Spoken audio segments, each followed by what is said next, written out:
What up, y'all? T-Biz here. We're going to go ahead and check out the Four Horsemen figure, Obscura Headless Horseman. This is going to be pretty neat, man. I was going to say this for Halloween, but I decided not to because after I posted a short of my latest haul, a good buddy, Rider Origin, was like, hey, man, you should check this figure out. So, yeah, we're going to go ahead and do that. And so far, the box is pretty rad. It's the front's awesome. You got awesome art by Nate Barsh once again, just knocking it out of the park. We all know him for his Mo2 and his, especially his Mythic Legions art. And here's a look at the back of the box with the Headless Horseman. And we all know, like, I guess the Disney cartoon of watching the Headless Horseman and Ichabod Crane. Always cool, always funny back in the day, and kind of scary in its own way. But yeah, man, I missed out on the Krampus that they put out, what, a year or two ago? Or I guess over a year ago. And now they've done the Headless Horseman. Who knows what else they'll come up with? Maybe the Easter Bunny. Who knows? Look inside the box. Need a little bio real quick. There are places where the walls between this world and the next grow thin, allowing spirits from beyond to roam unbidden between the two worlds. One such place is a small village on the east bank of the Hudson River in New York. Hey, that's like close to Hudson Falls, ain't it? Anyways, originally named North Tarrytown. We got a Tarrytown in Austin too. Anyways, this haunted glen is Glens Falls. Anyway, this is more commonly known as Sleepy Hollow. Rumored to have been bewitched long ago, stories of strange happenings and distant voices on the air have long been told in Sleepy Hollow. The most dominant spirit that haunts this enchanted region is that of a headless cloaked rider atop a great black steed. The Headless Horseman, said to be the restless ghost of a Hessian trooper who lost his head to a cannonball during some long forgotten battle of the Revolutionary War. The Headless Horseman rides forth on the blackest of nights, desperately searching for his missing head. Where is my head? Any who are unfortunate enough to meet the galloping Hessian, I don't know how you say that, on his ride are never to be seen again. The only proof of their encounter with the dread apparition being the shattered remains of the jack-o'-lantern he often uses in place of his lost head. And it's hard to read all the words. They pack them so tightly together. Here's the box opened, and it's cool because the lid is actually a diorama. If you flip it over, it's got magnets on the sides, if you could see. And yeah, it makes a diorama for your figure, man. So that's really freaking cool. Once again, Nate Barsh doing really awesome art. And here's the box itself, man, the window box. And here we have the horse and the horseman with his jack-o'-lantern head. This is freaking neat, dude. This is really cool. Might as well bust this guy open and check him out. Woo. Folks, that was a bit of a pain in the butt, but we managed to get him open. Here it is. It's kind of cool because the box, if you want to keep the box, you still have another display advantage, even though it's more of like a dusk. It's not like a pitch black night or anything. It's more like dawn or dusk, maybe, I would say, in the background. But it still looks pretty cool if you wanted to use it for any other Mythic Legions figures or whatever. Or this guy, it's pretty cool.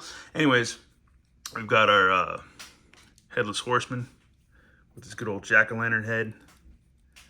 Detail on this thing is amazing. Outfit's pretty cool. You could even probably make a custom for your Mythic Legions too if you wanted to throw them in there or not, which is pretty rad. Look at them all around. Looks like your standard Four Horsemen type of figure, which is cool. Got a purple scarf. Let's see, his arms go out, way around. It's got elbows. Got a cut in his forearm, side to side swivel. Let's see, side to side right there. And let's see, waist. So that's cool. And you can do splitsies just about, so that's cool. So you can put them on the horse and all that. There's a upper thigh cut. There's knees. And that swivels all the way around. So you got your swivel and pivot and rocker and all that on his foot. So yeah, you get some dynamic poses with this guy. Comes with an extra cape, which is rad. Feels like it's got some wire in there. It's got these clasps that I think maybe might be magnetic. I'm not sure, maybe not. Maybe not. They feel kind of, I'm not sure, but you got a little chain right there so you can put it on them. So that's cool. Have his cape flapping in the wind. Here's an extra mane for the horse, which is like all windswept too, which is rad. You can put that on. And he comes with a sword, which is rad. And his flaming jack-o'-lantern head with translucent flames. This thing is sick. This is pretty freaking awesome. This is fun, dude. Really, really cool. Comes with the hand with the ball joint on it, so you can actually place said flaming jack-o'-lantern head when he's going to toss it. A good old Ichabod Crane or any, you know, innocent bystander. Here it comes, like here's like a meaty neck part or neck piece you can actually plug into the hole, which we should do that right now because it'd be kind of cool if we could get that out. Let me see. I think we also got to take that out too.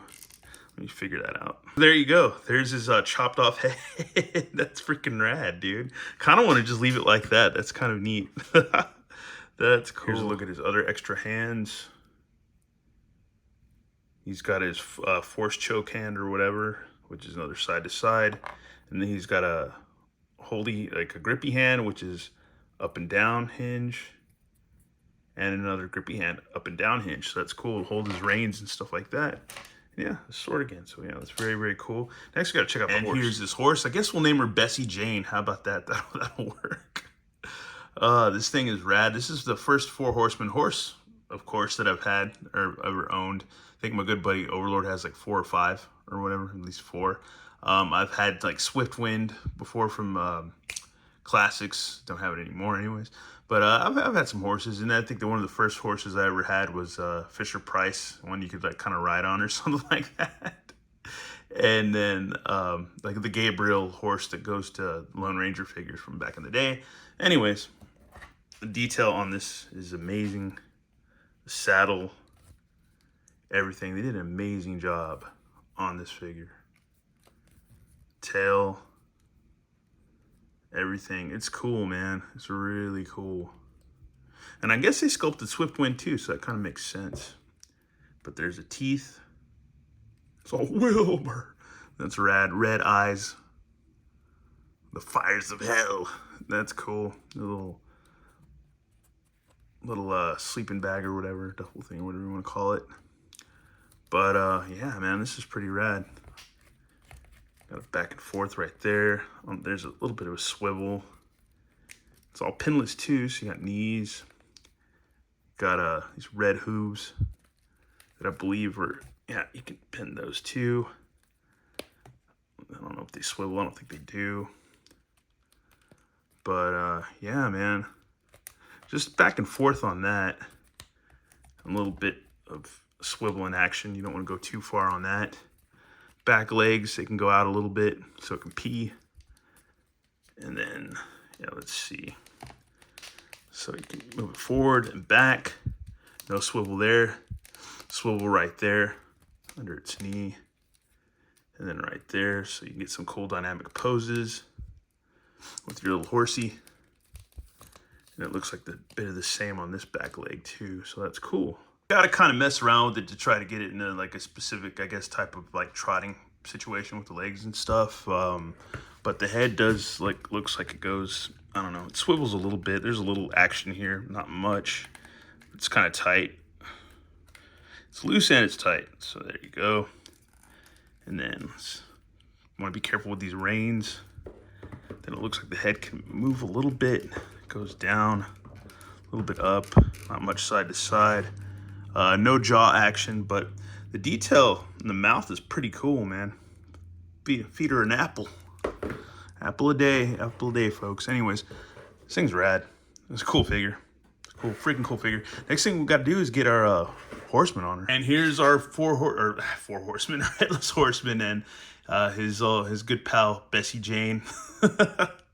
This is rad. This is a cool figure, man. It's sometimes this flaming jack-o'-lantern can be a little bit heavy and it'll like kind of swivel on you, but if you get it just right, it'll stand up and when he's holding it up, so that's pretty cool.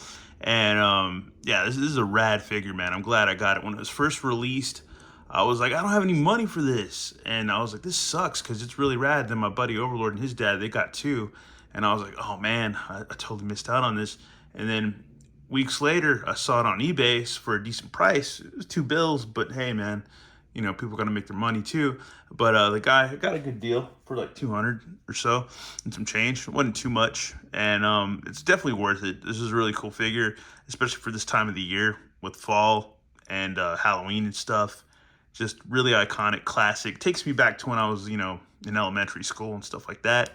And just, yeah, man, hearing about the Headless Horseman and like, you know, the Ghost Riders in the sky and cool stuff like that. Cool, scary ghosts and supernatural beings and stuff like that.